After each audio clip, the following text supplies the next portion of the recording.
Let's go ahead and get into the top 5.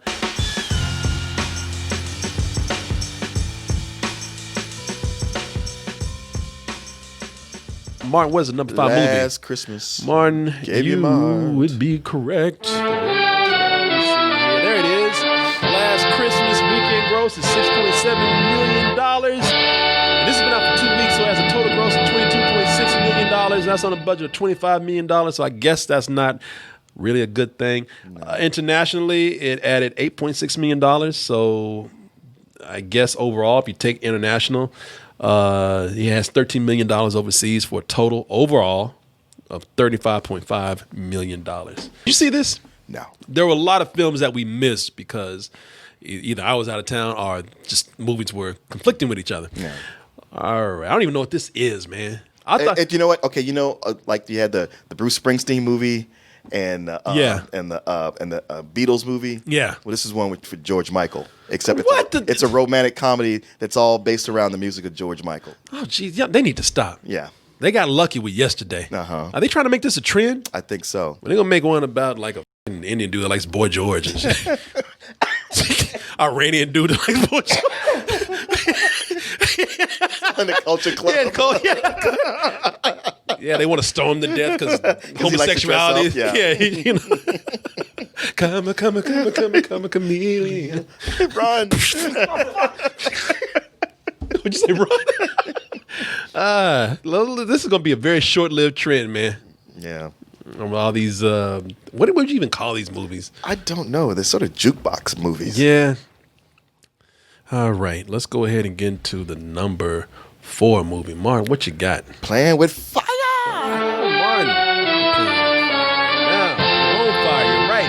$8.55 million this weekend for a total gross after 2 weeks.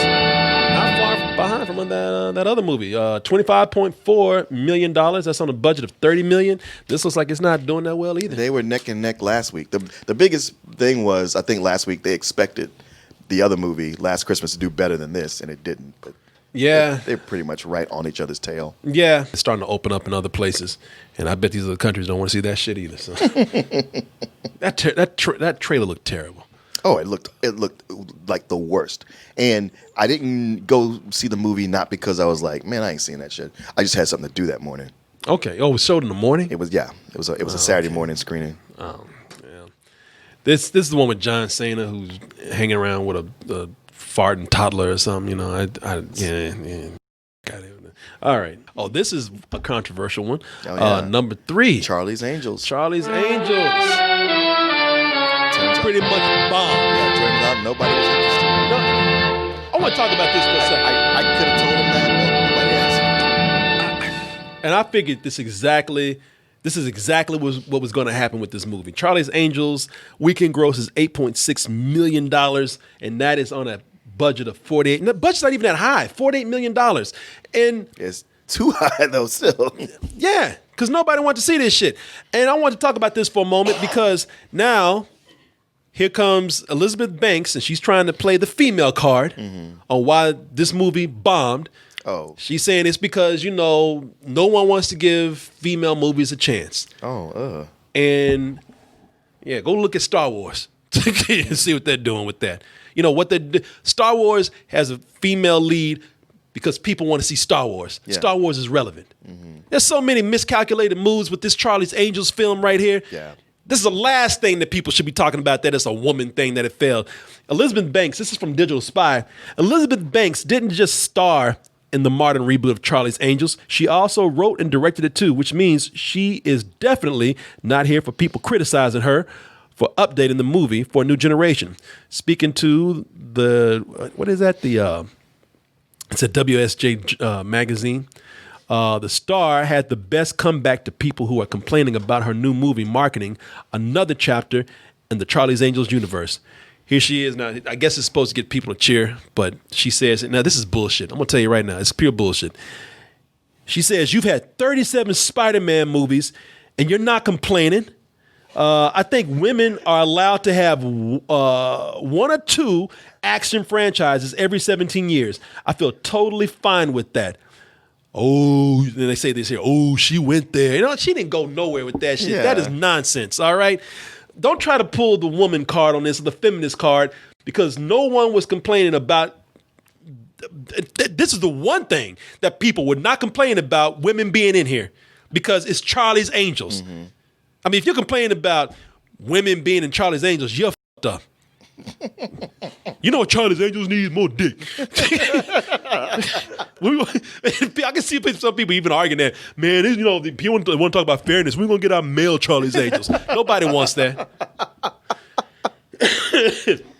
Nobody wants that. You can make the argument when the movie's good, but this movie is not. It's not really good. And even the source that it's built on, it was a TV show from the 70s. A lot of people don't remember that. Yeah. Wasn't really even good then. It was more of a gimmicky thing. Can we remember that Hollywood and our people who have been analyzing Hollywood as of recently have been talking about how it's a huge risk to take a property that is done over a decade ago. The last Charlie's Angels Full Throttle came out 17 years ago. Yeah. 2002. So no one was asking for Charlie's Angels. Now, you could have rebooted it because you had an opportunity to do it with all of the female empowerment things that are going on right now. But the movie's not that good. Mediocre reviews, not because the women are in there, but just because it's not that good of a movie. These characters sloppy. are hard to root for here. It's sloppy. It's more style over action. Like we said, man, it's hard enough to sell a movie with an actual A-list star. No one knows these people here. Exactly. That's the other big thing. There's no big star to anchor it. And Kristen Stewart ain't selling tickets to a movie. No. I'm not saying, look, I wish she was. She's the best thing in the film, if you ask me. But no, she's not. She's not selling tickets to films. She's not a headliner that's bringing people in. Well, she was a big star in Twilight. Twilight had a cult following already. Yeah. The marketing behind the movie wasn't that great. And look, let's not jump on this Marvel shit again. I'm not defending Marvel because it's Marvel. Don't get me wrong. But Spider-Man's fucking relevant. You know what I'm saying? Yeah. All these superheroes have been relevant in some way or another. Charlie's Angels is, if you want to go and make some female empowerment thing, then maybe you should do it with a superhero instead of a property that nobody's caring about, because nobody even remembers a TV show. Right. And people barely remember the first movies. It's so many factors here for why, and plus the movie's just mediocre. And if you look at the landscape, movies like this, like all you got to do is look back to Terminator: Dark Fate, where it's like, man, there's some of these old properties people are just not down with bringing these things back. Terminator, man, they've been trying to bring back Terminator for years, and they have not been successful since the second one. Right.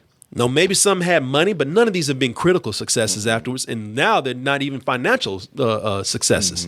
With the crowd being mostly women, 61% female, it still got a B cinema score. So even females were not raving about this when they came out. Yeah. Internationally, it'll do all right. It brought in like a $19.3 million overseas. So that added to the gross here, but it's still short of that 48. Yeah. No one asked for this. It wasn't promoted properly, and they did not. If you watch the movie, where I say it's more style, they're playing dress up and shopping and partying more than they're solving crimes. Right. That's why the marketing is so bad, because they had nothing to sell the movie with. Don't you dare go over here talking about, well, if I was a man, I don't give a but if I was Spider-Man, yeah, if you was Spider-Man, you would have made money, because people talk about Spider-Man, because Spider-Man's relevant. Let's go ahead and get to number 2. Making me mad. Mark, what's number 2? Midway. You are correct, sir. Midway. I don't even know what this movie is, man. Is that one of the Jonas Brothers right there? Yeah, Nick Jonas. Brought in $8.8 million. They up too. The $100 million budget. Yeah, it was number 1 last week. And only brought in $35 million. I didn't even know this movie existed. Really? No. It was the big Veterans Day movie. Was it? Yeah. I just never saw any marketing for this. What was this about?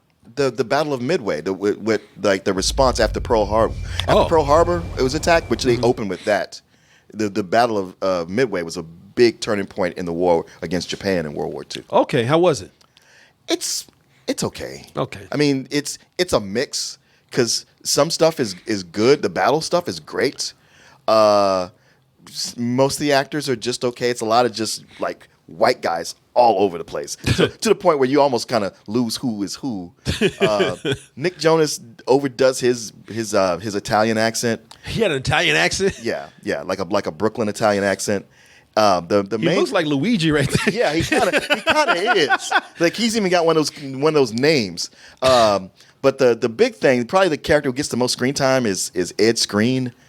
And he's doing kind of an accent like this the whole time. You know, you boys, we got to get out there. It's cartoonish.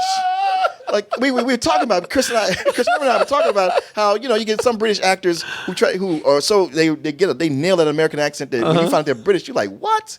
And there's some who are just nasal, like Benedict Cumberbatch, where you're like, all right, your accent is too generic for you to actually be American. Yeah. There's parts of it that are good. Okay. All right. Well, let's go ahead and get into the number one movie. And Martin, The box office killer. Exactly. We talked about it earlier, so you probably already know it is Ford versus Ferrari. Ford versus Ferrari, racing up to the top of the box office this weekend with $31 million on its opening weekend. Now that's on a budget of almost $100 million, $97 million. I would like to know how this movie's gonna maintain, especially with all the new movies coming out like Frozen and some. It will have to deal with the new. I mean, if it wasn't for that, I think it's got the legs to stick around because it's that kind of movie that people will really dig. Plus, you got to figure it should do well overseas. Yeah, being about Le Mans. Well, word of mouth is strong with this. Yeah, A+ cinema score, and Man made up 62% of the audience. People were 25 or older, so. With an older crowd, with a good word of mouth, maybe this will get them going out throughout the holidays. We got Thanksgiving coming up next weekend. That's right. But we got some big competition coming up also. Everybody likes to kind of cash in on the Thanksgiving holiday. Especially with Thanksgiving and family, people are always talking about movies they can take their parents to. Yeah. This will be one. Brought in $52 million globally too, this film. Oh, yeah. But this is I think this is a kind of a surprise hit, man. I think a lot of people didn't expect it to do as well as it did. Yeah, they said it far exceeded expectations. Yeah, it did. While everything else was underperforming, this is the one that came in and, as you say, exceeded expectations. The Good Liar got a B cinema score. Came in at number 7. Brought in $5.65 million on its first weekend on a budget of $10 million. So I don't know how well that's going to do with it opening up so low, even being made so cheap. This, of course, skewed older. You usually hear 25 and older. This was like 35 and older that went to go see this. I imagine way over 35. Right. Ian McKellen and sexy ass, what's her name? Helen Mirren. It's not bad for as many markets as it opened in. It didn't have a huge release. And rounding things out, now this is not in the top 5. This is not even a new movie, but this movie's still making news. Joker. Oh, that's right. First rated R movie to make $1 billion. It's also the third movie to ever top $1 billion without having a Chinese release. And let me see here. It became the 4th DC Comics adaptation. And the first ever R-rated movie to hit $1 billion. If you just go by name, not tone or anything, they say that it is the highest grossing as far. Oh, I'm profitable. sorry, the most profitable comic book movie of all time. I mean, shows what you can do if you have a small budget, but you spend it wisely. And they did, because the movie looks great. It does, regardless of what people say about the film, about the story, or the controversy with it. It looks great, and it was done on a $55 million budget, and it's crossed over $1 billion. A lot of people, I'm even joking, a lot of people saying, now get ready, you're going to see the realistic origin story of Lex Luthor with no Superman in there. That could be done well. No, it could be. It could be. I just don't want to see these things being rushed out now. Because you can wish that all you want. Yeah, I know. So, hey, man, wishes come true sometimes. Dreams come true. Wish upon a star. Yeah, I will. Until they come out with the movie.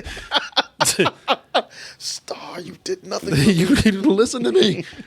But yeah, man, they because with this one, this is like a genuine, authentic idea that they had. This was inspired, is the word I always use. They just want to do what really the the director, what's his name, Todd Phillips. He just wanted to make a Scorsese film, Right, and he's been open with it too. He said, I want to make my Scorsese film, and he did, and it worked. It worked for him. So, see what happens. See where this trend takes us. Joker 2. They better not do that shit. And everybody's been saying, like, look, I'm not. It's because what makes me nervous is that they've been saying, no, we are definitely not doing another one. This is a one-shot thing, and then it start making money. And then Joaquin Phoenix like, if the script was, we've talked about maybe right. I did. Shut the fuck, I did. You want to get paid.